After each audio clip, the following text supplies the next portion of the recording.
ವಂದೇ ಮಾತರಂ ಮಾತರಂ ಮಾತರಂ ವಂದೇ ಮಾತರಂ ಏನೇ ಬರಲಿ ಒಗ್ಗಟ್ಟಿರಲಿ ಏನೇ ಬರಲಿ ಒಗ್ಗಟ್ಟಿರಲಿ ಏನೇ ಬರಲಿ ಒಗ್ಗಟ್ಟಿರಲಿ ಸರ್ಕಾರಕ್ಕೆ ಧಿಕ್ಕಾರ ಧಿಕ್ಕಾರ ಮಹಾತ್ಮ ಗಾಂಧಿ ಹೆಸರನ್ನು ಬದಲಿಸಲು ಹೊರಟಿರುವ ಕಾಂಗ್ರೆಸ್ ಸರ್ಕಾರಕ್ಕೆ ಧಿಕ್ಕಾರ ಧಿಕ್ಕಾರ ಗಾಂಧಿ ಹೆಸರಿನ ಬದಲಿಗೆ ತನ್ನ ಹೆಸರನ್ನು ಇಟ್ಟುಕೊಳ್ಳಲು ಹೊರಟಿರುವ ಪರಮೇಶ್ವರ್ಗೆ ಬದುಕಬೇಕು ಅನ್ನೋ ಒಂದು ದೃಷ್ಟಿಯಿಂದ ಸ್ಮಾರ್ಟ್ ಸಿಟಿ ಯೋಜನೆಯನ್ನ ಕೇಂದ್ರ ಸರ್ಕಾರ ದೇಶದಲ್ಲಿ ಚಾಲನೆಗೆ ತಂತು.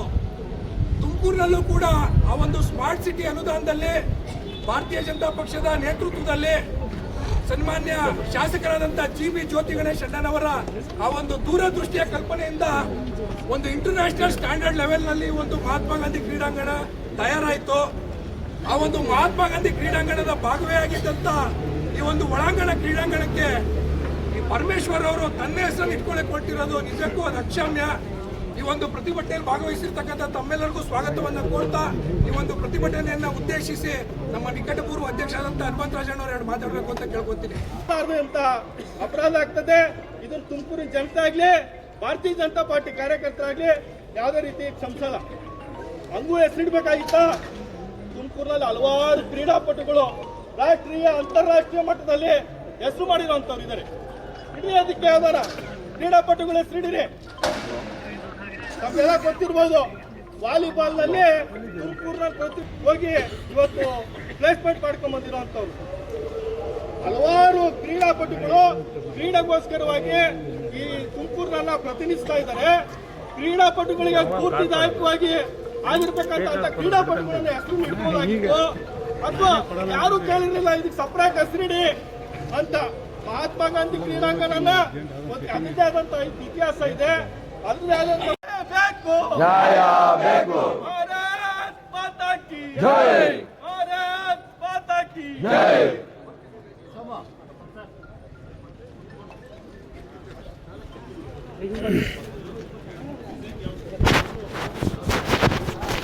ಮಹಾತ್ಮ ಗಾಂಧಿ ಕ್ರೀಡಾಂಗಣ 1978ರಲ್ಲಿ ಒಂದು ಕ್ರೀಡಾಂಗಣ ಇದು ಪ್ರಾರಂಭ ಆಗಿರುವಂಥದ್ದು. 78ರಿಂದನೂ ಸಹಿತ 2015ವರೆಗೂ ಸಹಿತ ಈ ಕ್ರೀಡಾಂಗಣ ಒಂದರ ರೀತಿ ಪಾಳು ಬಿದ್ದಿತ್ತು. ಯಾವುದೇ ರೀತಿಯಾದಂಥ ಮೂಲ ಸೌಕರ್ಯಗಳು ಇಲ್ದಲೆ, ಆ ಟ್ರ್ಯಾಕು ಇಲ್ಲದೆ ಏನು ಇಲ್ದಲೇ ಪಾಳು ಬಿದ್ದಿತ್ತು. ವರ್ಷಕ್ಕೊಂದ್ಸತಿ ಇಂಡಿಪೆಂಡೆನ್ಸ್ ಡೇ ಕಾರ್ಯಕ್ರಮ ಮಾಡೋದು ಬಿಟ್ಟರೆ ಇನ್ನು ಯಾವುದೇ ರೀತಿಯಾದ ಕಾರ್ಯಕ್ರಮಗಳು ಆಗ್ತಾ ಇರಲಿಲ್ಲ.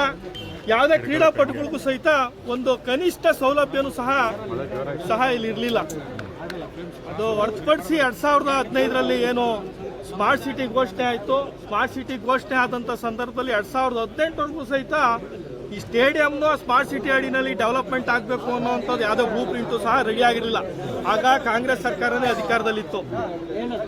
ಅದಾದರೂ ಸಹಿತ 2018ರಿಂದ ಈಚೆಗೆ ತುಮಕೂರಲ್ಲಿ ಶಾಸಕರಾದಂಥ ಜ್ಯೋತಿ ಗಣೇಶ್ ಅವರು MLA ಆದ ನಂತರ ಇದಕ್ಕೆ ಸಂಬಂಧಪಟ್ಟಂಗೆ ಸ್ಮಾರ್ಟ್ ಸಿಟಿಗೆ ಅತ್ಯಂತ ವೇಗ ಕೊಡೋ ನಿಟ್ಟಿನಲ್ಲಿ ಅವರದೇ ಆದಂಥ ಯೋಜನೆಗಳಲ್ಲಿ ಈ ಸ್ಟೇಡಿಯಂ ಅನ್ನು ಸೇರಿಸ್ಕೊಂಡು ಈ ಸ್ಟೇಡಿಯಂ ಅನ್ನು ಒಂದು ಅಂತಾರಾಷ್ಟ್ರೀಯ ಮಟ್ಟದ ಕ್ರೀಡಾಂಗಣವಾಗಿ ಮೇಲ್ದರ್ಜೆಗೇರಿಸಿದ್ರು. ಒಳ್ಳೊಳ್ಳೆ ಕ್ರೀಡಾಕೂಟಗಳು ಆಗಬೇಕು ಅನ್ನೋ ಉದ್ದೇಶ ಇಟ್ಕೊಂಡು ಮಾಡಿದ್ರು. ಇವತ್ತು ಏಕಾಏಕಿ ಇನ್ನು 2 ದಿವಸದಲ್ಲಿ ರಾಜ್ಯದ ಒಲಿಂಪಿಕ್ಸು ಈ ತುಮಕೂರಿಗೆ ಆತಿಥ್ಯ ಸಿಕ್ಕಿದೆ. ರಾಜ್ಯದ ಎಲ್ಲ ಒಲಿಂಪಿಕ್ ಕ್ರೀಡೆಗಳು ಇಲ್ಲಿ ನಡೆಯುತ್ತೆ. ಈ ಸಂದರ್ಭನ ಉಪಯೋಗಿಸ್ಕೊಂಡು ರಾತ್ರೋರಾತ್ರಿ ನಮ್ಮ ತುಮಕೂರಿನ ಜಿಲ್ಲಾ ಮಂತ್ರಿಗಳು ಒಂಥರ ಚಿಲ್ಲರೆ ಜನಪ್ರಿಯತೆ ಹೆಸರಿಕೊಂಡು ಚಿಲ್ಲರೆ ಜನಪ್ರಿಯತೆ ತೆಗೆದುಕೊಳ್ಬೇಕು ಅನ್ನೋ ನಿಟ್ಟಿನಲ್ಲಿ ಇವತ್ತು ನೋಡಿ, ಮೊದಲಿಂದ ಈ ಸ್ಟೇಡಿಯಂ ಸ್ಟಾರ್ಟ್ ಆದಾಗಲಿಂದ ಮಹಾತ್ಮ ಗಾಂಧಿ ಕ್ರೀಡಾಂಗಣ ಅಂತಲೇ ಇರೋದು.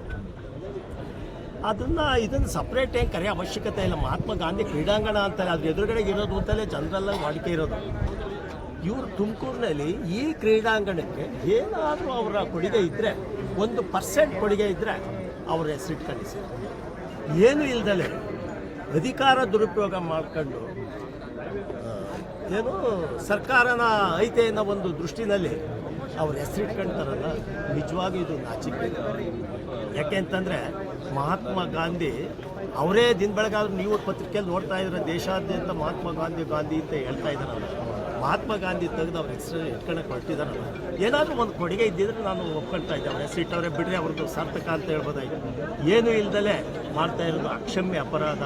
ಈ ಮಟ್ಟಕ್ಕೆ ನಮ್ಮ ಡಾಕ್ಟರ್ ಜಿ ಪರಮೇಶ್ವರ್ ಅವರು ಅವರೇ ಅವ್ರ ಹೆಸರಿಟ್ಕೊಳ್ಳೋ ಮಟ್ಟಕ್ಕೆ ಹೋಗಬಾರ್ದು ಅಂತ ನಾನೊಬ್ಬ ನಾಗರಿಕ ಆಗಿ ಒಬ್ಬ ಭಾರತೀಯ ಜನತಾ ಪಕ್ಷದ ಇವನಾಗಿ ಹೇಳ್ತಾ ಇದ್ದೀನಿ. ನಿಜವಾಗ್ಲೂ ಇದು ಖಂಡನೀಯ. ಈಗ ಈ 16ನೇ ತಾರೀಕಿಂದ ತುಮಕೂರು ನಗರದಲ್ಲಿ ಏನು ಕರ್ನಾಟಕ ರಾಜ್ಯ ಒಲಿಂಪಿಕ್ಸ್ ನಡೀತಾ ಇತ್ತು, ಆ ಒಂದು ಕಾರ್ಯಕ್ರಮದ ಪೂರ್ವಭಾವಿಯಾಗಿ ಇದ್ದಕ್ಕಿದ್ದಂಗೆ ಯಾರು ಪ್ರಸ್ತಾವನೆ ಕೊಟ್ಟರು, ಯಾರು ಅನುಮತಿ ಕೊಟ್ಟರು ಅಂತ ಗೊತ್ತಿಲ್ಲ. ಏಕಾಏಕಿ ಮಹಾತ್ಮ ಗಾಂಧಿ ಕ್ರೀಡಾಂಗಣವನ್ನು ಡಾಕ್ಟರ್ ಜಿ ಪರಮೇಶ್ವರ್ ಒಳಾಂಗಣ ಕ್ರೀಡಾಂಗಣ ಅಂತ ಹೆಸರು ಬದಲಾಯಿಸಿ ಕೊಟ್ಟಿದ್ದಾರೆ. ಕಾಂಗ್ರೆಸ್ಸಿನ ಒಂದು ಡೋಂಗಿತನ ಇದರಲ್ಲಿ ಬಯಲಾಗ್ತದೆ. ಮನ್ರೇಗಾ ಹೆಸರು ಬದಲಾಯಿತು, ಮಹಾತ್ಮ ಗಾಂಧಿ ಹೆಸರು ತೆಗೆದ್ರು ಮನ್ರೇಗಾದಲ್ಲಿ ಅಂದ್ಬಿಟ್ಟು ದೇಶಾದ್ಯಂತ ಆಂದೋಲನ ಮಾಡಲಿಕ್ಕೆ ಇವತ್ತು ಕಾಂಗ್ರೆಸ್ ಹೊರಟಿದೆ. ಆದರೆ ತುಮಕೂರು ಜಿಲ್ಲಾ ಕ್ರೀಡಾಂಗಣಕ್ಕೆ ಏನು ಮಹಾತ್ಮ ಗಾಂಧಿ ಕ್ರೀಡಾಂಗಣ ಅಂತ ಇತ್ತಲ್ಲ, ಕಾಂಗ್ರೆಸ್ ಸರ್ಕಾರದಲ್ಲಿ ಕಾಂಗ್ರೆಸ್ ಗೃಹ ಸಚಿವರೇ ಗಾಂಧಿ ಹೆಸರನ್ನು ತೆಗೆದು ಅವ್ರ ಹೆಸರನ್ನ ಒಂದು ಕ್ರೀಡಾಂಗಣಕ್ಕೆ ಒಳಾಂಗಣ ಕ್ರೀಡಾಂಗಣಕ್ಕೆ ಇಟ್ಕೊಂಡು ಹೋಗ್ತಾ ಇರೋದು. ಕಾಂಗ್ರೆಸ್ ಅವ್ರಿಗೆ ಗಾಂಧಿ ಬಗ್ಗೆ ಎಷ್ಟು ಅಭಿಮಾನ ಇದೆ, ಅವ್ರು ಎಷ್ಟು ಗಾಂಧಿ ಬಗ್ಗೆ ಗೌರವ ಕೊಡ್ತಾರೆ ಅನ್ನೋದು ಇದು ಸ್ಪಷ್ಟ ಆಗ್ತಾ ಇದೆ. ಇವರು ಮನ್ರೇಗಾ ಹೆಸರು ಬದಲಾಗದ ಕಾರಣಕ್ಕೆ ದೇಶಾದ್ಯಂತ ಆಂದೋಲನ ಮಾಡಲಿಕ್ಕೆ ಕೊಡ್ತಾರೆ. ಆದರೆ ಕಾಂಗ್ರೆಸ್ ಸರ್ಕಾರ ಆಡಳಿತದಲ್ಲಿರ್ತಕ್ಕಂಥ ಕರ್ನಾಟಕದಲ್ಲೇ ಗಾಂಧಿ ಹೆಸರನ್ನ ಇಲ್ಲಿನ ಗೃಹ ಸಚಿವರು ಓವರ್ಟೇಕ್ ಮಾಡಿ ಗಾಂಧಿ ಹೆಸರನ್ನ ತೆಗೆದು ಅವ್ರ ಹೆಸರು ಇಟ್ಕೊತಾ ಇರೋದು ನಿಜಕ್ಕೂ ಗಾಂಧೀಜಿಗೆ ಮಾಡ್ತಾ ಇರೋ ಅವಮಾನ ಅಂತ ಹೇಳಲಿಕ್ಕೆ ಇಷ್ಟಪಡ್ತೀನಿ. ಆಗೊಂದು ವೇಳೆ ಹೆಸರು ಬದಲಾಯಿಸಲೇಬೇಕು ಅನ್ನೋ ಇದ್ದರೆ ಜಿಲ್ಲೆ ಒಳಗೆ ಸಾಧಕರು ಭಾಳ ಜನ ಇದ್ದರು, ಕ್ರೀಡಾಪಟುಗಳು, ಅಂತಾರಾಷ್ಟ್ರೀಯ ಮಟ್ಟಕ್ಕೆ ಹೋಗಿ ಬಂದಿರುವಂಥ 16 ಜನ ಕ್ರೀಡಾಪಟುಗಳಿದ್ದರು. ಅಂಥವ್ರದ್ದು ಯಾರ್ದಾದ್ರು ಹೆಸರಿಟ್ಟು ಅವ್ರಿಗೊಂದು ಗೌರವ ಸೂಚಿಸುವಂಥದ್ದಾಗಿದ್ರೆ ನಾವೆಲ್ಲರೂ ಸ್ವಾಗತಿಸ್ತಾ ಇದ್ವಿ. ಆದರೆ ಪರಮೇಶ್ವರ್ ಕೊಡುಗೆ ಏನು? ಹೋಗಲಿ, ಅವ್ರ ಸರ್ಕಾರದ ಯೋಜನೆನಾ? ಕೇಂದ್ರ ಸರ್ಕಾರದ ಸ್ಮಾರ್ಟ್ ಸಿಟಿ ಯೋಜನೆಯಲ್ಲಿ GB ಜ್ಯೋತಿ ಗಣೇಶ್ ಅವರ ದೂರದೃಷ್ಟಿಯಿಂದ 3 ದಿನದಿಂದ ಸರ್ಕಾರ ಪ್ರಸ್ತಾವನೆ ಆಗುತ್ತೆ, ಅನುಮತಿ ಬರಲ್ಲ, ಆದರೂ ಕೂಡ ಅಧಿಕಾರಿಗಳು ಹೆಂಗೆ ಮುಂದಾದರು? ಅಧಿಕಾರಿಗಳು ಪರಮೇಶ್ವರ್ ಹೇಳಿದ್ದು ಮಾಡಲಿಕ್ಕಿದ್ದಾರೆ. ಯಾವುದೇ ರೀತಿ ಅವ್ರಿಗೆ ಅನುಮತಿ ಇದೆಲ್ಲ ಏನು ಬೇಕಾಗಿಲ್ಲ. ಪರಮೇಶ್ವರ್ ಮೌಖಿಕ ಸೂಚನೆ ಏನಿರುತ್ತೆ ಅದ್ರ ಮೇಲೆ ಅಧಿಕಾರಿಗಳು ತುಮಕೂರು ಜಿಲ್ಲೆ ಒಳಗೆ ಕೆಲಸ ಮಾಡ್ತಾ ಇದ್ದಾರೆ. ಹಾಗಾಗಿ ಇದಕ್ಕೆ ನಾವಿವತ್ತು ಇಲ್ಲಿ ಕೂತ್ಕೋಬೇಕು. ಆ ಹೆಸರು ರಿಮೂವ್ ಆಗೋವರೆಗೂ ನಾವ್ಯಾರು ಇಲ್ಲಿಂದ ಕದಲಬಾರ್ದು. ಮಳೆ ಬರಲಿ, ಚಳಿ ಬರಲಿ, ಏನೇ ಆಗಲಿ, ನಮ್ಮ ತುಮಕೂರಿನ ಒಂದು ಐಹಿತ್ಯವನ್ನ, ಮಹಾತ್ಮ ಗಾಂಧಿ ಕ್ರೀಡಾಂಗಣವನ್ನ ಏನು ಸನ್ಮಾನ್ಯ ನರೇಂದ್ರ ಮೋದಿ ಅವರು ಮಾಡಿರುವಂತಹ ಅಭಿವೃದ್ಧಿ ಕಾರ್ಯಗಳನ್ನು